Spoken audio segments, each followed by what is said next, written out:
All right. Now, I'm going to get my coat on, and I'm going to just go outside, take the dog for a walk, and calm myself down. I'm going to calm myself down because my husband said something, and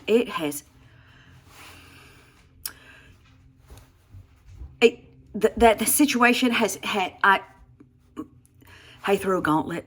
He threw a gauntlet of fire, and he doesn't even know it. And I am just trying real hard to not explode. I mean, the thing he said, it just got my craw, which is jaw. Like, when I start clenching this jaw, it's in my craw, and because I'm gonna not say anything to make the situation worse.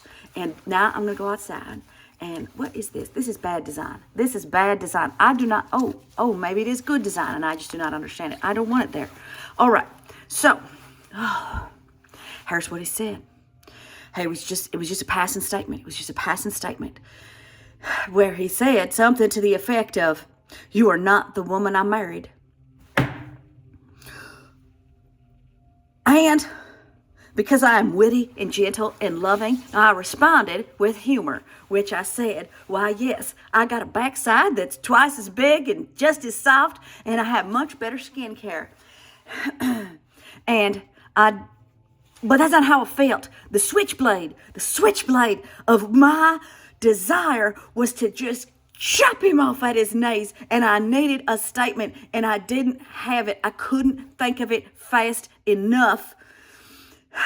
But he could tell I was heated. I was heated up, and I said, "Well, sir, do you think you're the man I married?" And my heated self with my clenched jaw, and he looks at me, because I was stupid. He looks at me and he says, "Well, I'm the man you love."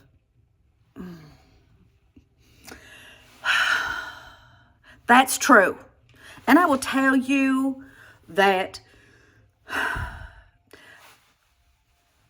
that statement, "You're not the woman I married," that is going to be in my head unless I do something about it. Because that statement is voodoo, witchery, jinx. And it's going to be rolling around in my head all day unless I get it out. Because the fact is, that was not the right thing to say to me at this time. And the fact is I couldn't find my truth fast enough. But boy, did I want that switchblade to just cut him at his knees. And the fact is, that man loves me. He loves me more than he loves almost anything on this earth. That man does not have an unkind word for me. But that statement, "You ain't the woman I married." Now, that was a stupid thing to say. And I rebuffed it. But I didn't rebuff it with my truth. I rebuffed it with humor.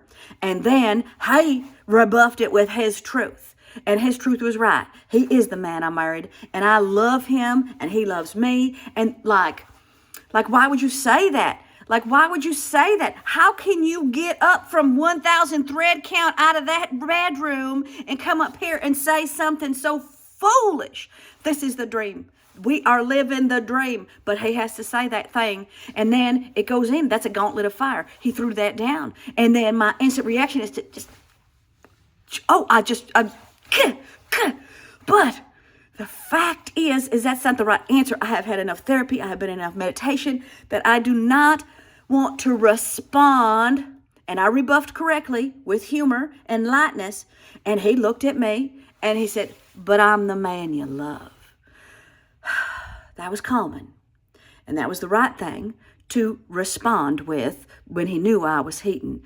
Because he knew that I love him more than anything. And I know that he loves me. But that was dumb. But my brain snatched that word. And with that, and that sorcery that's in my mind right now of that statement. But I didn't give a statement back that was actually my truth, that would slice it in, but also be loving. That's what I'm mad about. I think that's what I'm mad about. Because the real fact is, the answer to that was, well, you ain't the woman I married. The real answer to that was, no, baby. I'm twice the woman you married.